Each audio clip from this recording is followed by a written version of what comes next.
एक गांव में एक छोटे से परिवार में विक्रम और उनके 2 बच्चे रहते थे। बड़ी बेटी का नाम सुकन्या और छोटे बेटे का नाम था सुयश। विक्रम एक सरकारी दफ्तर में काम करते थे। 2 साल पहले ही एक लंबी बीमारी के कारण उनकी मां का देहांत हो गया था। सुयश की उम्र 7 साल थी और सुकन्या 11 साल की थी। सुकन्या अपने छोटे भाई का बड़ा ख्याल रखती थी। छोटे भाई को 1-2 छींक भी आ जाए तो वो परेशान हो जाती थी। सुकन्या ने कहा, सुयश, चलो जल्दी से नहा लो और फिर नाश्ता करके स्कूल भी जाना है। दीदी, आज नहाने का मन नहीं कर रहा है, हाथ मुंह धो लूं? नहीं नहीं, ये ठीक नहीं है। अच्छे लड़के नहाए बिना स्कूल नहीं जाते। सुकन्या ने अपने हाथों से ही बड़े प्यार से उसे नहलाया और स्कूल के लिए तैयार किया। सुयश ने नाश्ता किया और स्कूल चला गया। शाम को बाबूजी जब ऑफिस से घर आए तो साथ में गर्मा गर्म जलेबियां भी लेकर आए। उन्होंने उसे 2 भाग में विभक्त करके दोनों को दे दिया।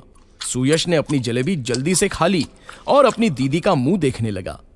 तो सुकन्या ने कहा, क्या बात है, तुम्हारी जलेबी खत्म हो गई क्या? हाँ दीदी, बहुत मीठी थी ना। तो सुकन्या ने अपने हिस्से की जलेबी में से एक जलेबी सुयश को दे दी। सुयश ने जल्दी जल्दी जलेबी खा ली और अपनी दीदी का मुंह देखने लगा।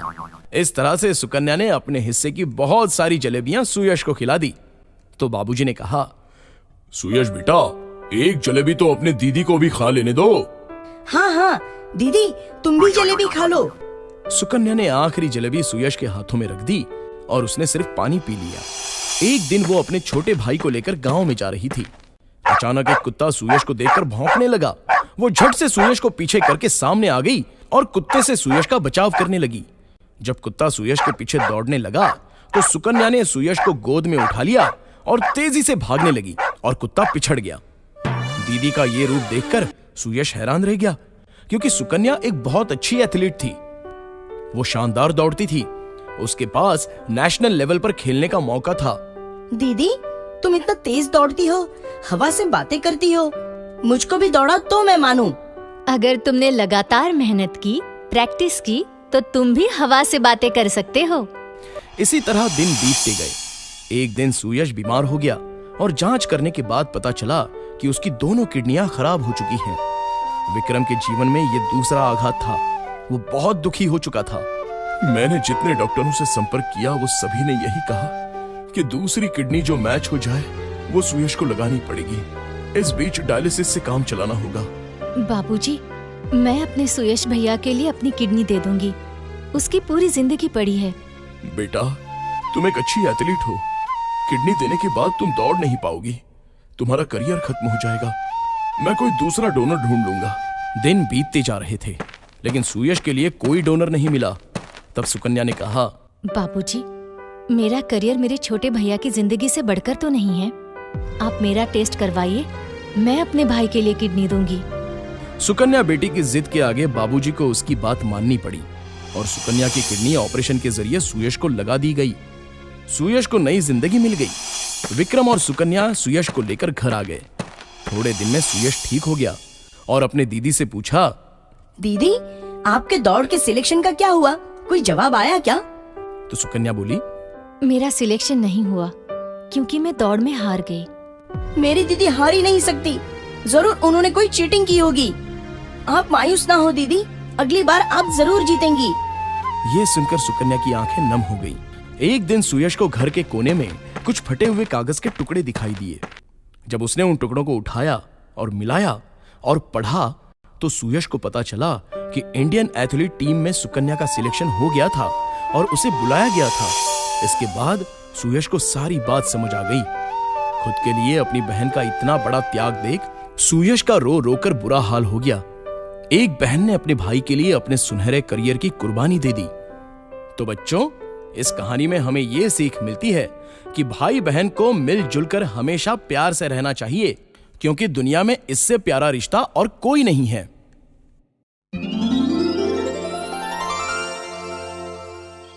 ये कहानी इसी सदी की है।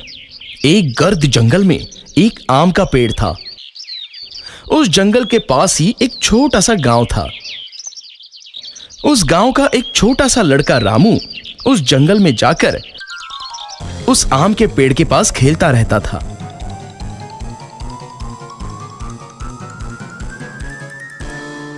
वो उस पेड़ पर चढ़ता, आम खाता और बाद में आराम से उस पेड़ के नीचे एक नींद की झपकी लेता। रामू को पेड़ के साथ खेलना अच्छा लगता, तो उस आम के पेड़ को भी खुशी होती। अब रामू रोज उस पेड़ के साथ नहीं खेलने लगा। एक दिन की बात है, रामू चलते चलते उस पेड़ के पास गया। वो बहुत दुखी था।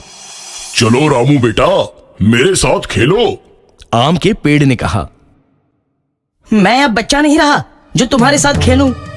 अब मैं पेड़ के साथ नहीं खेलता। रामू ने जवाब दिया। मुझे अब खिलौने चाहिए और खिलौने खरीदने के लिए पैसों की जरूरत है। रामू आगे बोला। माफ करो बेटा, पर मेरे पास पैसे नहीं है, परंतु तुम आम तोड़ सकते हो और उसे बाजार में जाकर बेचकर पैसे कमा सकते हो। रामू ये सुनते ही खुश हो गया।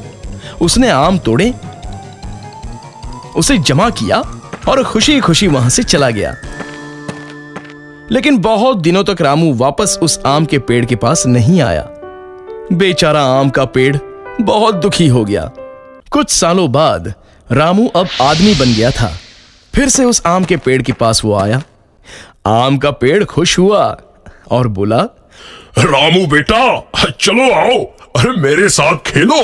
मुझे तुम्हारे साथ खेलने का टाइम नहीं है, और वैसे भी अब मैं बड़ा हो गया हूँ। मुझे अब मेरे परिवार के लिए काम करना है। हमें एक घर चाहिए। क्या तुम मेरी मदद कर सकते हो? रामू ने पूछा। मुझे माफ कर दो बेटा, पर मेरे पास तुमको देने के लिए घर नहीं है, परंतु तुम मेरी शाखाएं तोड़कर तुम्हारा घर बना सकते हो। ऐसा सुनते ही रामू ने आम के पेड़ की सभी शाखाएं तोड़ दी और उन्हें साथ में लेकर वहां से खुशी खुशी चला गया। शाखाएं टूटने के बावजूद आम का पेड़ खुश था, परंतु रामू उसके बाद नहीं आया और पेड़ बेचारा बहुत दुखी हुआ। कुछ सालों बाद गर्मियों के दिन में रामू फिर से उस पेड़ के पास आया। पेड़ बहुत खुश हुआ। आओ बेटा, चलो मेरे साथ खेलो। नहीं, अब मैं बूढ़ा हो गया हूं। अब मुझे जिंदगी आराम से बिताने के लिए नौकायन करना है। क्या तुम मुझे बोट दे सकते हो? रामू ने पूछा। इस पर पेड़ बोला, मेरे तना का इस्तेमाल करो और बोट बनाओ, फिर तुम नौकायन को जाके खुश रह सकते हो। फिर क्या था, रामू ने उस पेड़ का तना भी काट लिया और उससे एक बोट बनाई और नौकायन को चला गया। फिर बहुत सालों तक वहां वापस नहीं आया। ऐसे ही कुछ साल बीत गए। आखिर एक दिन रामू वापस आया। रामू को देखकर पेड़ बोला, मुझे माफ करना बेटा, परंतु तुम्हें देने के लिए अब मेरे पास कुछ नहीं बचा है। आम तो कभी के खत्म हो गए। रामू बोला, कोई बात नहीं, अब मेरे दांत भी तो नहीं है आम खाने के लिए। पेड़ बोला, तुम्हें खेलने के लिए अब शाखाएं भी नहीं है।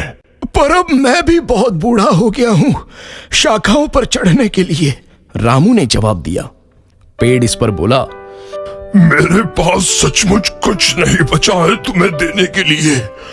बस ये मरने वाली जड़ी है मेरे पास। और आम का पेड़ रोने लगा। अब मुझे किसी भी चीज की जरूरत नहीं है। अब मैं थक गया हूं, बस आराम करना चाहता हूं। रामू बोला। पेड़ बोला, तो फिर तो अच्छा है। पेड़ की जड़ें आराम के लिए सबसे अच्छी जगह होती हैं। आओ मेरे पास बैठो और आराम करो। रामू नीचे बैठा। आम का पेड़ खुश हुआ और वो रोने लगा। दोस्तों, ये कहानी हमारे दिल को छू लेती है कि कैसे एक पेड़ हमारे जीवन में बस जीवन भर देते ही रहता है और इंसान उस बात की कद्र तक नहीं करता। पेड़ हमें छांव और फल देते हैं, लकड़ियां देते हैं, पर हम इंसान उन्हें बेरहमी से हमारे फायदे के लिए काटते हैं और वापस कुछ नहीं देते। दोस्तों, आपसे गुजारिश है कि आप नया पेड़ नहीं लगा सकते तो कम से कम उन्हें काटो मत। धन्यवाद।